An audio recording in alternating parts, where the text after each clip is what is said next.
بسم اللہ الرحمن الرحیم۔ السلام علیکم ناظرین، میں آپ کا میزبان محسن رضا حبیبی قادری آپ کا استقبال کرتا ہوں ہمارے چینل فیضان اولیاء پر۔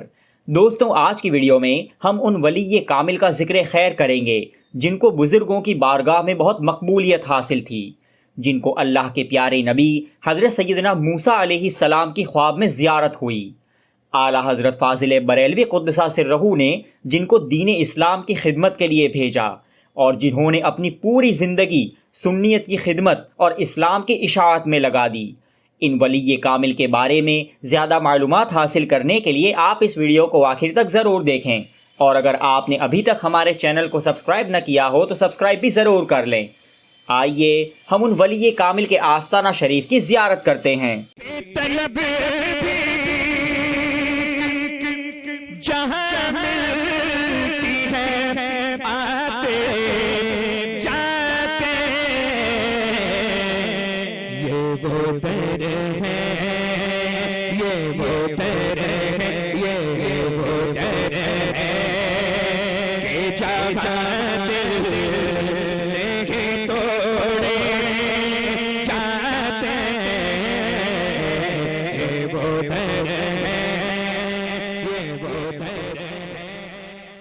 آپ کا مبارک نام حضرت محمد ظہیر الحسن صاحب رحمۃ اللہ تعالی علیہ ہیں۔ قطب میواڑ اور بڑے مولانا صاحب یہ آپ کے القاب ہے۔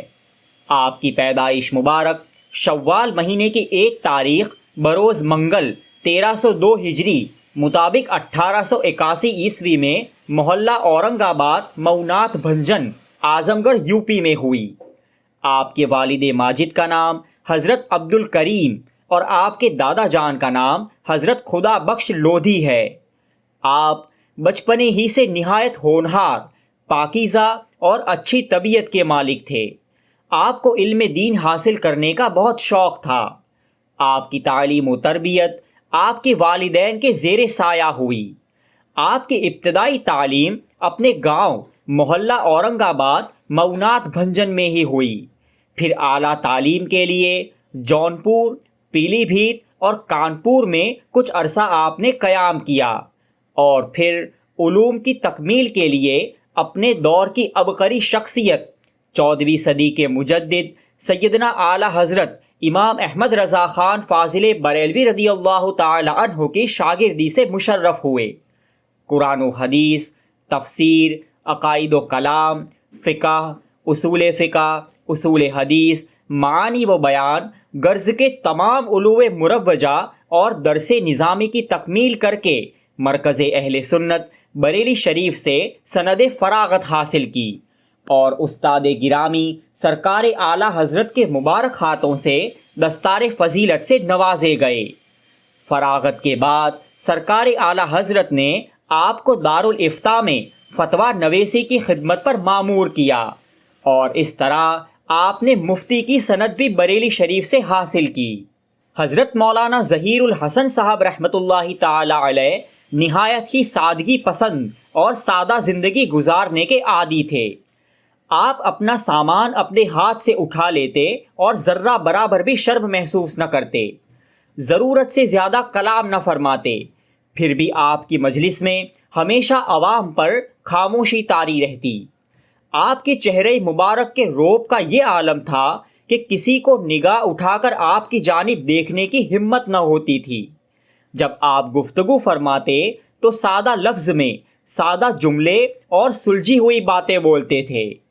آپ اپنے ساتھ گفتگو کرنے والے کے مطابق اسی انداز میں گفتگو کرتے تھے تاکہ سامنے والے کے ذہن میں بات رچ بس جائے، اور ایسی بات سے پرہیز کرتے جو عوام کی سمجھ سے باہر ہو۔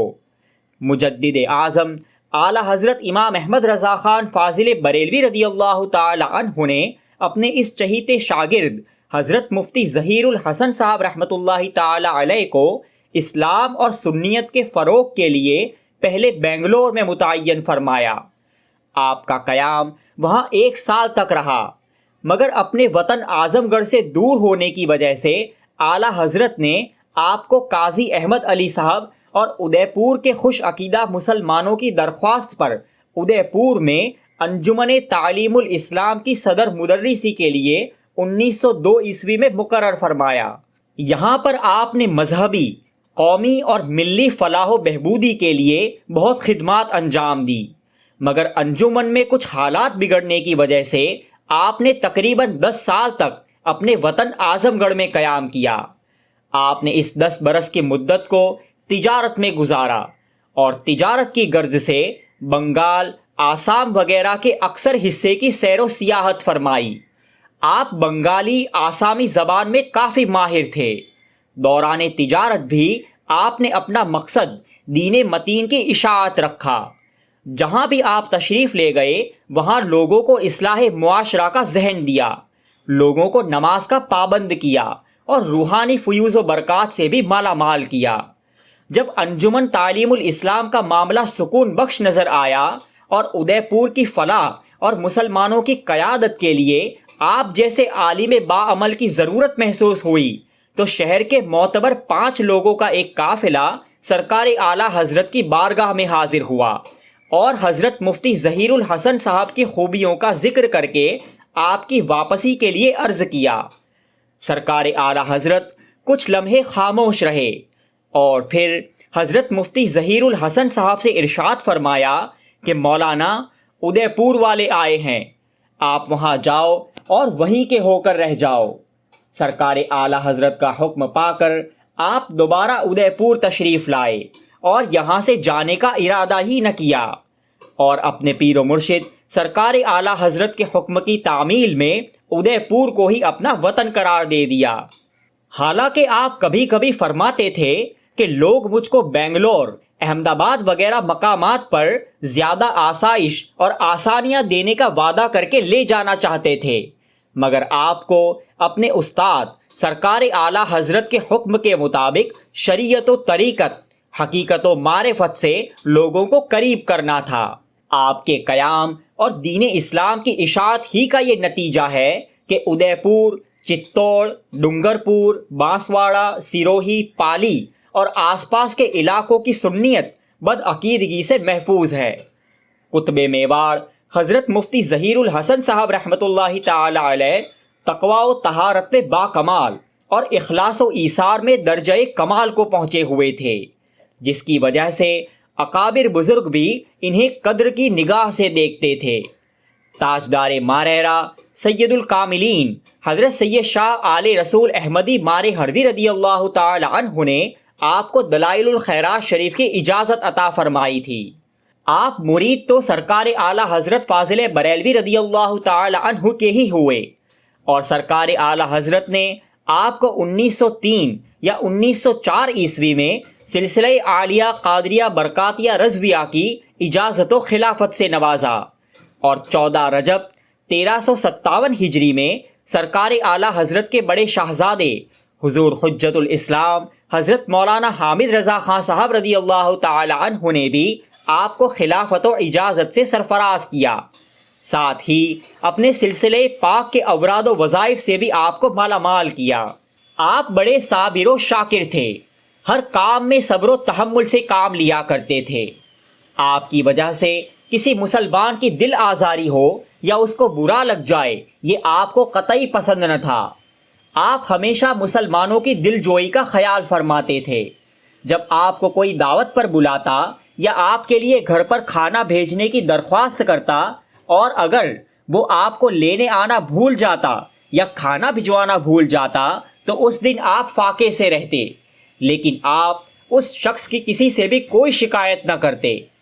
ایک مرتبہ گلاب باغ علاقے میں رہنے والے کچھ لوگوں نے حضرت کی دعوت کی اور گوشت اور بافلے یعنی باٹی بنائی، لیکن کھانا بنانے والے نے غلطی کی اور گوشت میں نمک ڈالنا ہی بھول گیا۔ کھانا تیار ہونے کے بعد فاتحہ کے لیے حضرت کے سامنے پیش کیا گیا۔ فاتحہ کے بعد حضرت کو کھانا پیش کیا گیا اور حضرت نے وہ بغیر نمک والا کھانا شکم سیر ہو کر کھایا اور اپنی زبان پر ایک حرف شکایت کا نہ لائے اور نہ کسی کو محسوس ہونے دیا کہ کھانے میں کچھ کمی ہے۔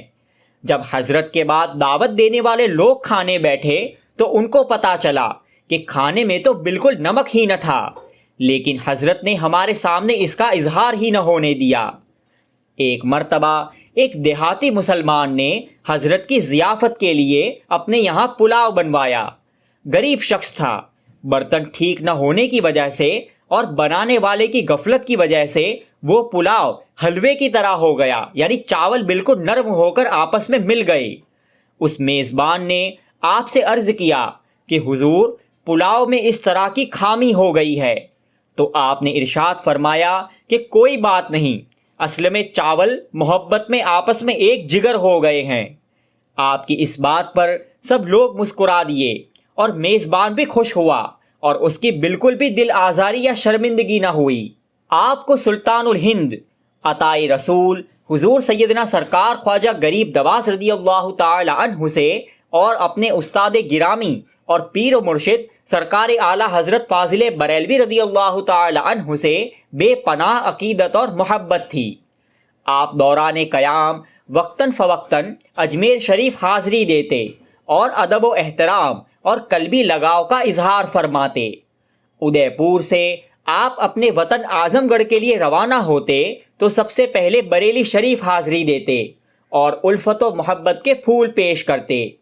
ان آستانوں کے علاوہ شاہ جہاں پور، جونپور، کانپور، بنگلور، لکھنؤ اور دوسری جگہوں کے بھی دیگر مشہور بزرگان دین اور اولیاء کاملین کے مزارات مقدسہ پر حاضری کا شرف آپ کو ملتا۔ بزرگوں کی بارگاہ میں آپ کو بڑی مقبولیت حاصل تھی۔